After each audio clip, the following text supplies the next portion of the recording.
Nega premium oshni maqtaverasan deb. Premium oshni ko'ringlar, to'y oshi, choyxona oshi suzganmiz. Bu choyxona Premium osh deydimi?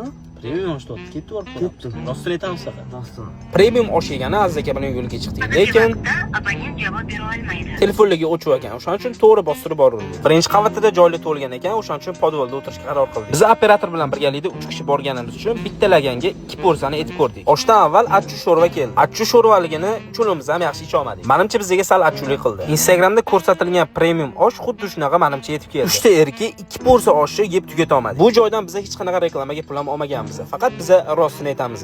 Yaxshi joyi, yaxshi deyish kerak. Lekin qolgan osh markazlariga qaraganda sal narxlari balandroq ekan. Yana kimga qanaqa? 3 kishi 2 porsiya osh, salat, non choylari bilan shotni o'zingizlar ko'rsanglar bo'ladi. Menimcha biz borgan joylarning orasida eng yaxshi taassurot qoldirgan aynan shu joy bo'ldi. Oilaviy borsa bo'ladi. Vроде zo'r. Menga lishna yoqdi.